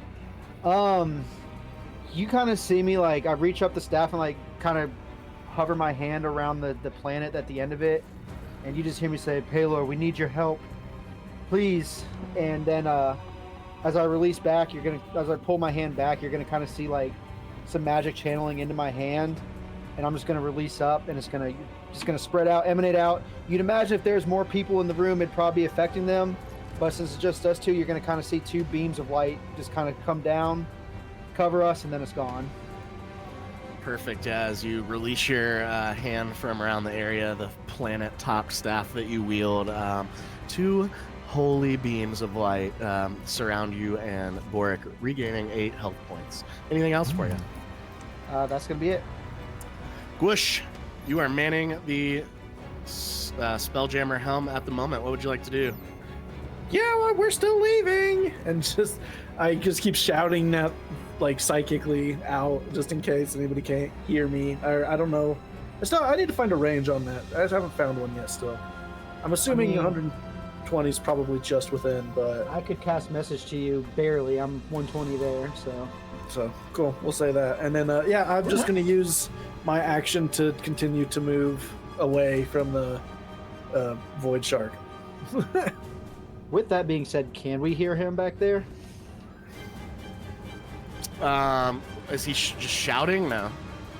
Oh, he's doing the what's- telekinesis. You should have a range for that on your character sheet, I feel like. It's 120 feet. Did you find it? I was like, I keep trying to find it, but I can't seem to.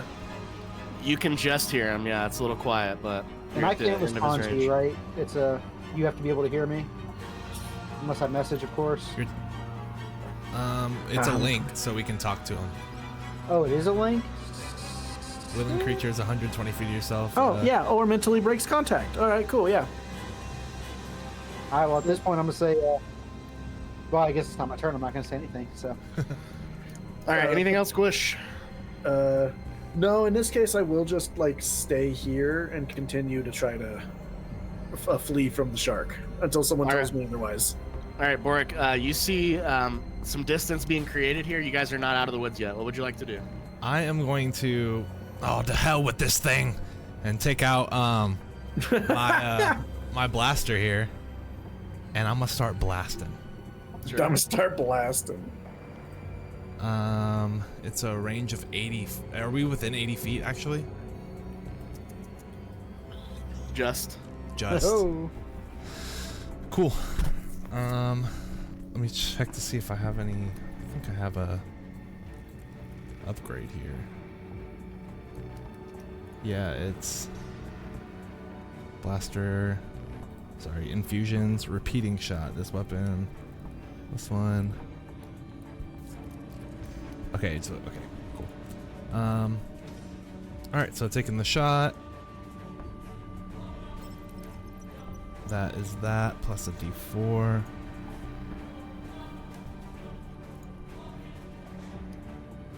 So that's gonna be a 17 to hit. 17 hits. Let's go. Nice. Boop. So that's gonna be 5 force damage. All right, what else for you? As you guys see, Borrik pull out this blaster. Just shoot him normally. Yeah, I mean, fuck it. What color is the laser energy from your gun? It's like a vibrant red, kind of like the eye is, but kind of like in its like the glow of it is kind of like this yellowish, like kind of glow that's around it and kind of like staticky around each like energy blast. Sick. And then I'm just gonna kind of try to take cover behind this like weapon. Just kind of duck down a little bit. Duck down a little bit. Gotcha.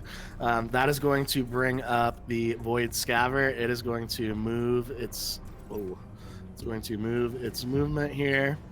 Getting nose just into the space, and we'll see if he can recharge again. Negative. That's going to end his turn. Lyria, you're up. Gun gonna require aiming, or are we still in that general like vector towards it? No, it will. You'll need to aim it. Okay. I'm gonna respond back to a Gwush. Actually, I tell you what. Roll a d20 for me. Okay.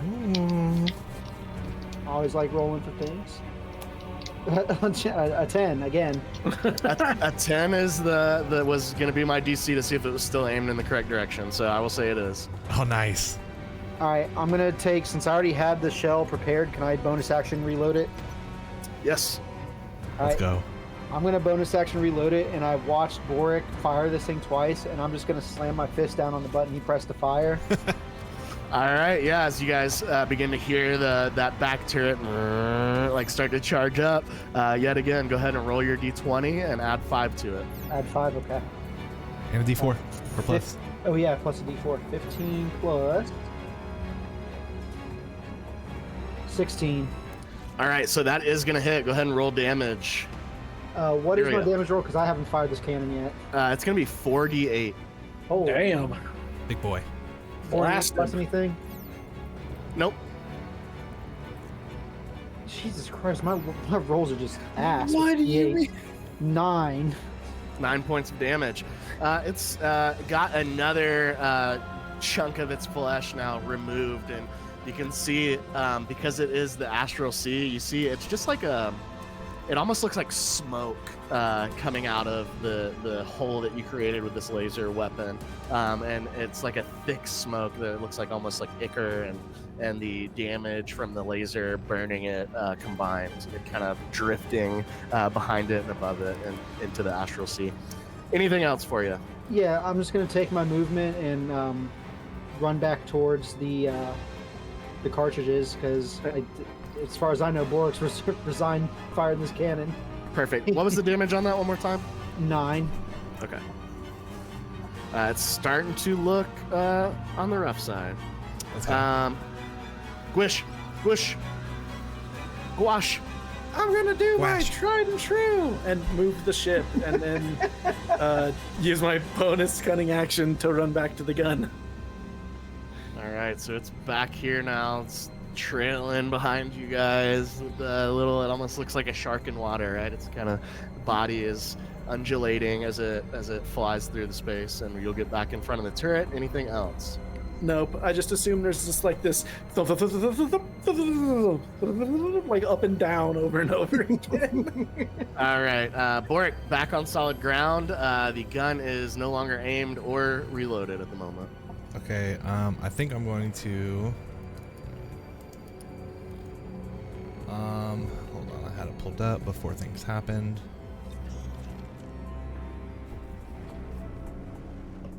Where? There it is, 120. Okay, I'm gonna kind of put my blaster into like against my bionic wrist, and like a little casing is gonna come out and kind of like attach to it and like start to glow this like orange, and then I'm gonna use it to cast a scorching ray. Okay. And it's gonna be 120 feet. You got it easily. Cool. Cast that. It's just the nose is about 80 feet from the rear of the ship now. Okay, so I'll pop out in front of, like to the side of the gun and just like. That's going to be a 22 to hit. 22, big hit. Let's go. Nice, very nice. I changed my dice. All right, and that's god, sick. That is 6, 5. Oh, it's 3 rays. So the first one is 6 fire damage. Okay. Wait. Oh yeah, so you should throw 3 attack rolls for 3 rays, right? It's like Eldritch Blast in that regard. Oh yeah, fire damage. Yeah. Okay. Yeah, it is. So second First ray, one hits. 17, 17 hits. and then third ray is better, 26. All 3 hit. 6 damage on the first one. What is the damage for the next 2? The next one is 9 fire, Sheesh. and then the next one is 5 fire. Should have been doing this the whole time. For real. All right, yeah. As you guys see, this crazy mechanical attachment come out of this massive Gift's mechanical arm, attach onto his blaster, and almost become an accessory of the weapon as it shoots out 3 scorching rays of flaming electrical kind of laser energy, right? It's a little combo action. Sick. And it is looking pretty rough as you see. Go ahead and roll a d20 for me, please. Okay. 12. 12, that's above 10. All 3 of these rays, you are irritated by getting eaten up and floating into space. All 3 of these rays hit in its eye, and you see the red light as the glass looking substance that surrounds it cracks and breaks from the impact of your scorching rays. The light on its head goes out. Sick. What else for you, Borrik? Look back at Lyria. Yeah, you see that? That's it. All right, it is going to use its action to dash, and it is going to go 1, 2, 3, 4. Get right here, and its gun is out. So nothing it can do. Lyria. You said this thing's looking pretty rough. It's looking rough. It's got its big ass jaw open and flying towards you guys, though. I'm just gonna say, I'm good for a little bit more than healing, and I'm gonna cast Moonbeam, and that's a DC 14 con. Okay. Come He is on. pretty sound constitutionally, but we'll see what happens. At 1. How about an 11? Ooh, 7 on the die. Nice. 11 points of radiant damage. 11 points of radiant damage. What's this look like? In space. Yeah, in space. You're literally gonna see, it's gonna come up and it's gonna look like not the moon, but like Io or something, like just like you're gonna tell it's not a planet, obviously, but it's gonna be a sphere in the sky, and it's gonna come down, and all of a sudden you're just gonna see like a ray just kind of gather, concentrate, and shoot down into the top of the our guy here. That's Perfect. sick. As you guys see this arcanely generated celestial body appear above this void scaver and shoot a ray down into the top of its body. It is looking extremely rough. Gwush, is there anything else for you? Yeah, let Lyria? me make sure. Creature is shapeshifted. It's not a shapeshifted creature, I'm guessing. No, not as far as you can tell. This is what you would call an astral horror, Oh gosh. also known as a Jeez. monstrosity. So at this point now, my moonbeam is like, it's just consistent, and on my next turn I can move it, and I'm just gonna once again take my bonus action and grab a cartridge. All right, sounds good. Gwush. I would just like to take a shot at the dang shark. All right, yeah, as you've got your turret in position, it's been facing the rear of the ship this whole time. You make a slight adjustment, roll to hit.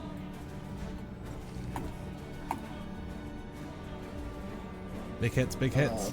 19 total. Absolutely. Yes, dude. 2d8. And another 8 damage. I have rolled Hey. 7 plus 1 twice. With 8 damage, what does it look like as the dual laser beams of this front-mounted turret rip into the flesh and extinguish the life of this void scaver? So go. like it's taken that one big hit from the other cannon, and so you see he just kind of like aims up and like right where some of the flesh is like weakest between the body and where the hole is, he just hits it with this like precision shot, and more chunks just like explode out, and like a whale exploding, it just is disemboweled from this shot that cuts through it from the already weakened flesh. Perfect, right? And you guys see these 2 laser beams fly into the pre-existing damage holes that have been created in this creature, and it takes a second because it's like the beams both disappear into the body of this creature, and after like, you know, it feels like 5 seconds, but it's actually like half a second.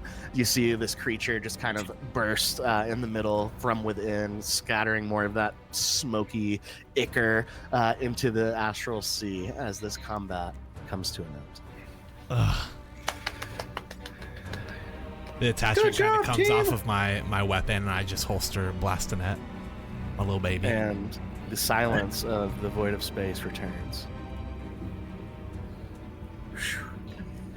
Let's not do that again. Hey, you held your own there pretty well.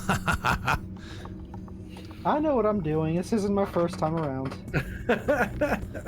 I hear that. Respect.